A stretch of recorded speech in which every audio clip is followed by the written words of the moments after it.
A football star, captain of one of Brazil's biggest teams, earning 6 figures a month and adored by millions. A young mother, determined to secure a future for her unborn child. And a shocking crime that shook Brazil to its core. This is the story of Eliza Samudio, a woman whose voice was silenced in the most horrific way, and until this day, her body was not found, and Bruno Fernandes, a man at the peak of his career who wasn't ready to pay child support. What drove this national icon to commit such a heinous act? Let's dive into one of Brazil's most shocking true crime cases.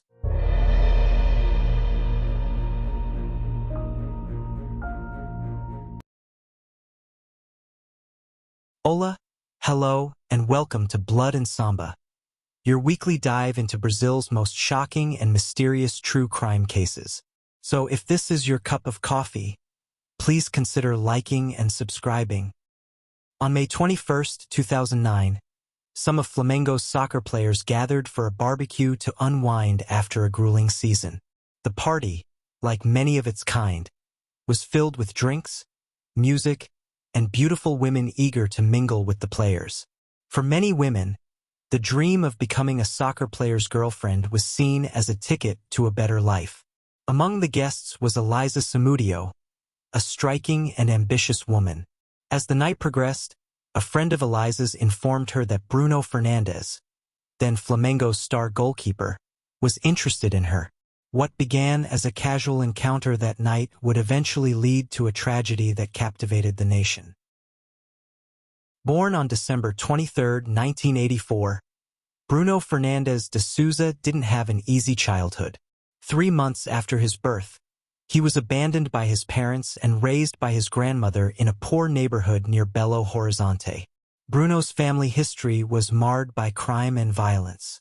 His mother, Sandra, was accused of attempted murder after a violent altercation and struggled with drug addiction. His father, Maurílio, faced multiple theft accusations and died under tragic circumstances. Bruno's brother also served time for robbery. Growing up in such a volatile environment, Bruno seemed destined to break the cycle when he became a professional footballer. But his dark past followed him, shaping the man he would become. Eliza Silva Samudio was born on February 22, 1985, in Foz do Iguaçu.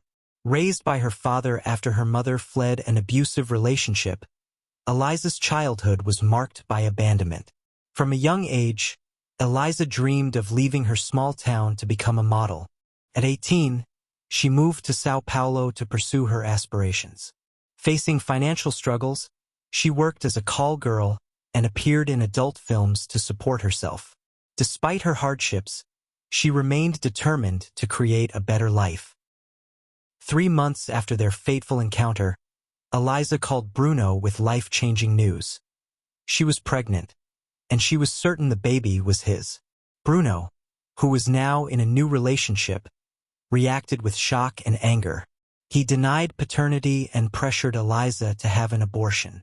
When Eliza refused, Bruno's frustrations grew. She took the matter to the media, announcing she was carrying the child of Flamengo's star goalkeeper. The story became a media sensation, causing a frenzy that negatively impacted Bruno's performance on the field. That season, he conceded 34 goals in 19 matches, a career low. Eliza demanded financial support for her pregnancy, a request that enraged Bruno. With his career aspirations, including playing for Brazil in the 2010 World Cup, he saw her demands as a threat to his success. Eliza, determined to secure her child's future, took Bruno to court to establish paternity. She named her baby Bruno Samudio, a move many saw as a statement. For Bruno, this intensified the pressure. His teammates reportedly teased him in the locker room, and his personal life began to unravel. What made the situation worse is that Eliza worked as an adult film star at some point in her life to make ends meet. Eliza sought 10% of Bruno's monthly salary, around 25,000 Brazilian reals, for child support. She also demanded he cover the baby shower, hospital costs, and other expenses. For a man earning nearly 500,000 reals a month, these requests were financially manageable. But Bruno's pride and temper wouldn't allow him to comply. Witnesses recall Bruno's fury upon hearing Eliza's demands. He reportedly stormed into the hotel where she was staying, kicked open the door, and threatened her, demanding she drop the case. He even allegedly threatened to kill her if she didn't abort the pregnancy. Eliza's resilience and determination made her a formidable opponent. She wasn't afraid to challenge Bruno and fought to ensure her child had the life she never did, a life with a father. But what she didn't know was how far Bruno would go to protect his image and career. Her demands, while justified, became the catalyst for an unimaginable tragedy. Eliza underestimated the depths of Bruno's rage and the atrocities he was capable of committing. On the 13th of October 2009, Bruno called Eliza out of nowhere and asked if he could see her and check how the baby was doing and how she was feeling. The sudden concern Bruno showed was a big surprise to Eliza, but she thought maybe he had a change of heart and genuinely wanted to connect. Bruno came over to Milena's house, where Eliza was staying, to pick her up. Upon entering the car, Eliza noticed a man lying in the back seat. When she asked about him, Bruno casually told her it was just his brother. Bruno had a longtime friend named Macareo, who in turn had a friend called Russo. Upon arriving at Bruno's apartment, Macareo and Russo grabbed Eliza and started beating and insulting her. Bruno got out of the car and returned with both hands full of blue pills, which he forced Eliza to take, hoping they would cause her to miscarry. After taking the pills, Eliza was taken to a room. She was weak and sleepy but managed to recall Bruno at one point saying her child would never see the light of day. Around 3 p.m., they decided to drop Eliza off at a bus stop, threatening to kill her if she spoke to anyone. But true to Eliza's character, she did the exact opposite. She went straight to the police and opened a case against Bruno and his acquaintances. She also contacted media outlets to share her story about being kidnapped and tortured by Bruno. Meanwhile, Bruno, thinking the scare they gave Eliza would keep her silent, was training with his team, utterly unaware of her actions. He only found out hours later when media outlets began broadcasting Eliza's accusations against him. At the police station, Bruno offered an entirely different version of events. He claimed Eliza had been stalking him, calling him incessantly and insisting he come over. He said he took her to his apartment to have a conversation, and since she looked tired, he let her rest in one of the rooms. He then claimed to have instructed Macareo to drop her off at a bus station because he had to leave for training. Eliza, fearing for her safety, recorded a video stating that if anything happened to her, Bruno should be held responsible. Despite her fear, she gave birth to a beautiful baby boy, Bruninho, on February 10, 2010. Financially, things were tough for Eliza as she couldn't work due to her pregnancy. Needing help with the baby's daily essentials, she decided to go to the media again to expedite the child support case, as the justice system was dragging its feet. Bruno, on the other hand, insisted on a DNA test before providing any financial support. This back and forth continued for months. On June 2nd, Macareo and Bruno's cousin approached Eliza. Witnesses later testified that Bruno had promised to pay Eliza 30,000 reals to help with the baby's expenses.